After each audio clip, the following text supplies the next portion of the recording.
ഇത് ഇത്രയും പെട്ടെന്ന് എങ്ങനെ പത്രത്തിൽ വന്നു? സാരമില്ല, ആ തെണ്ടിയെ പോലീസ് പിടിച്ചോളൂ. നിങ്ങൾ ഒന്നും കൊണ്ട് പേടിക്കണ്ട, രോഗികളെ സമാധാനിപ്പിക്കും.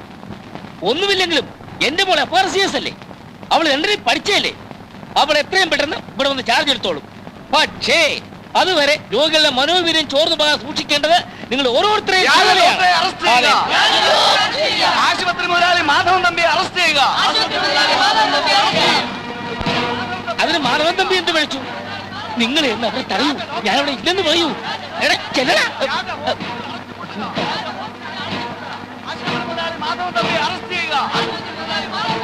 വണ്ടി എടുത്തോ, അവന്മാര് വരുന്നുണ്ട്.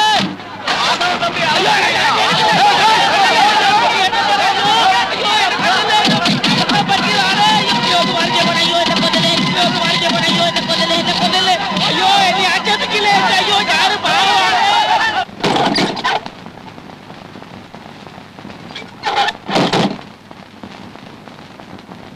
ഒരു നിമിഷം നീ ഇവിടെ നിൽക്കരുത്. എന്താ മോളെ?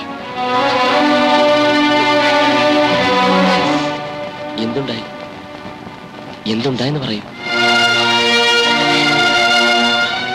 ഒന്നും ഉണ്ടായില്ല. ദയവേത് ഞങ്ങൾ ഒന്നും ചെയ്യരുത്. കാലി പിടിച്ച് അപേക്ഷിക്കുകയാണ്. ഒന്നിവിടെ ഇറങ്ങിത്തരുമോ? ഇറങ്ങാം. ഇത് ഇന്നലെ രാത്രി തന്നെ പറയാമായിരുന്നല്ലോ. ഞാൻ അപ്പോഴേ പോയെന്നെ. പോലീസിന് പിടികൊടുക്കാൻ മടിയുണ്ടായിട്ടല്ല, അതിനു മുമ്പ് എന്തുകൊണ്ടോ ഒന്ന് കാണണമെന്ന് തോന്നി. ദേഹത്തുള്ള മുറിപ്പാടുകളിൽ മരുന്ന് വെച്ച് തന്നപ്പോ മനസ്സിലുള്ള മുറിവുകളും കുറേങ്ങ് കരിഞ്ഞു. ഉള്ളിലെവിടെയോ എന്നോടുള്ള ദയയുടെ ഒരു അംശം ബാക്കിയുണ്ടെന്ന് തോന്നിയത് കൊണ്ട് നിന്നു. പക്ഷേ ഞാൻ പോകേണ്ടവനാണ്. അതെത്രയും വേഗത്തിലായാൽ അത്രയും നന്ന്.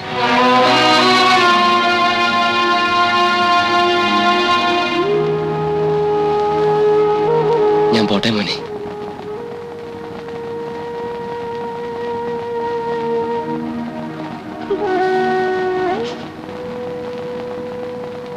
രാവിലെ യാത്ര ചോദിച്ച് ആശുപത്രിയിലേക്ക് പോയ നിർമ്മലയല്ല ഇപ്പൊ തിരിച്ചു വന്നിരിക്കുന്നത്.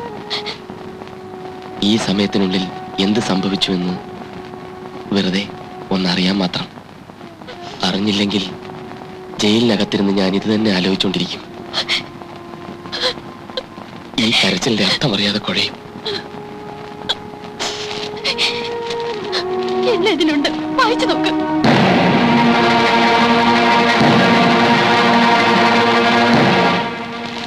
ഇത് നന്നായി. എന്റെ ആത്മകഥ വിശദമായി പത്രത്തിൽ വന്നല്ലോ.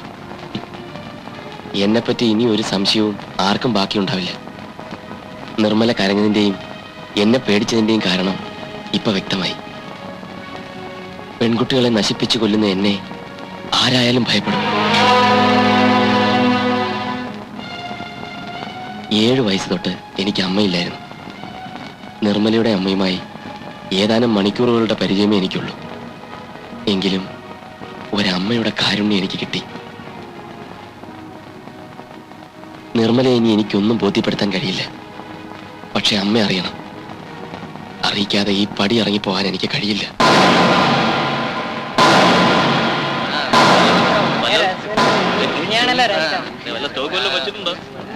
ആ 4ാമത് നിൽക്കുന്ന പെണ്ണ് നീ തന്നെ ഇങ്ങോട്ട് നീങ്ങി നിൽക്കടി.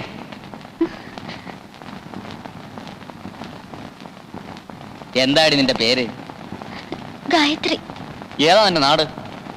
തിരുനക്കര. ഓ, തിരുനക്കര, നമ്മുടെ വഞ്ചി നിന്നുപോയ സ്ഥലം. എന്ത്? വഞ്ചി ഇപ്പോഴും തിരുനക്കര തന്നെ എന്ന് കേട്ടിട്ടില്ലേടേ? അത് ശരിയാ. എന്താടി നിന്റെ തള്ളയുടെ പേര്? ചോദിച്ചത് കേട്ടില്ലേ?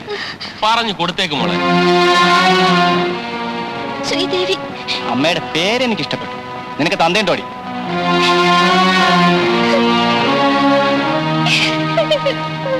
അയ്യേ, മോള് കരയണ്ട കേട്ടോ. ഈ റാഗിങ് കുട്ടിക്ക് ഗുണമേ ചെയ്യൂ. അടുത്ത കൊല്ലം കുട്ടിക്ക് കുട്ടിയുടെ ജൂനിയേഴ്സിനെ റാഗ് ചെയ്തൂടെ? അതിരിക്കട്ടെ, ഡാൻസ് അറിയൂ?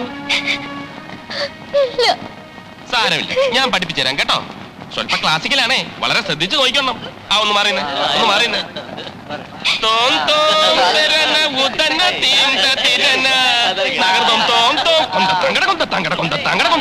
ഇതുപോലെ ചെയ്തേ, ഇതുപോലെ ചെയ്യടി. നിർത്ത് രാജഗോപാലെ. കൊച്ചു പെമ്പിള്ളേരുടെ തോന്നിയസം കാണിക്കുന്നത്. ഈ മെഡിക്കൽ കോളേജിൽ റാഗിങ് പാടില്ല എന്ന് കഴിഞ്ഞ വർഷം തീരുമാനിച്ചല്ലേ? ആര് തീരുമാനിച്ചു? ഹരി, നീ വലിയ പുണ്യാളം ചമയല്ലേ? ഇവിടെ വളരെ സിമ്പിൾ ആയിട്ടുള്ള നിർദോഷമായിട്ടുള്ള ഒരു ഗെറ്റ് ടുഗദർ മാത്രമേ ഉള്ളൂ. ഇത് ഞങ്ങൾ സമ്മതിക്കില്ല. ഇവരെന്റെ സഹോദരിമാരാ. നിങ്ങൾ കരയണ്ട, ഇങ്ങ് പോരെ.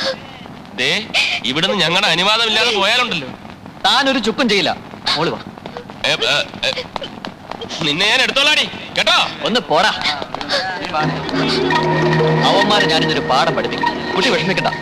നിങ്ങൾ പോയി പ്രിൻസിപ്പാൾ എവിടെ ഉണ്ടോ നോക്ക്. ചെല് ചെല് ചെല്. കംപ്ലൈന്റ് ഒന്നും വേണ്ട, പിന്നീട് അത് പ്രശ്നമാകും. എന്ത് പ്രശ്നം? അവന്മാർ ഇവിടുന്ന് പുറത്താക്കിയിട്ട് തന്നെ കാര്യം.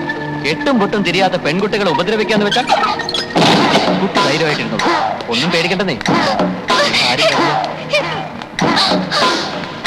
ആരും അറിയാനും പോകുന്നില്ല. ഒന്നുമില്ലെങ്കിലും ആ തെണ്ടികളുടെ കയ്യിൽ നിന്ന് കുട്ടിയെ ഞാൻ രക്ഷിച്ചതല്ലേ. ഇങ്ങനെ കരഞ്ഞാലെങ്ങനെയാ?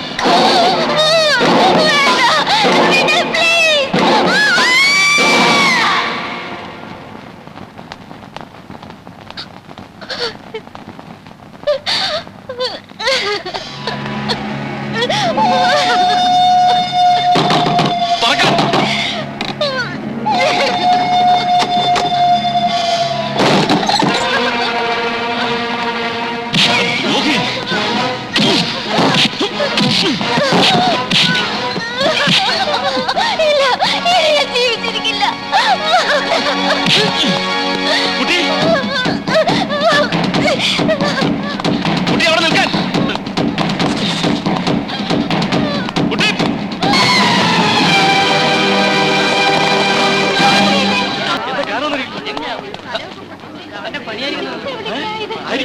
അവനാണ് കൊന്നത്, അവനാണ് കൊന്നത്, അവനാണ് കൊന്നത്, അവനാണ് കൊന്നത്.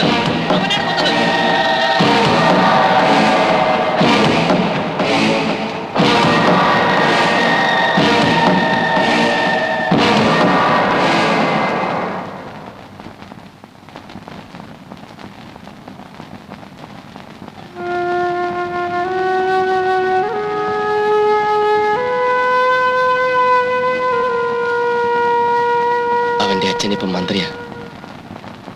വർഷങ്ങൾക്ക് ശേഷം ഇന്നലെ ഞങ്ങൾ വീണ്ടും ഒന്ന് കണ്ടു. ഈ വാർത്തയുടെ പുറകിൽ അവനാ. എന്റെ ജീവിതം തകർത്തവൻ.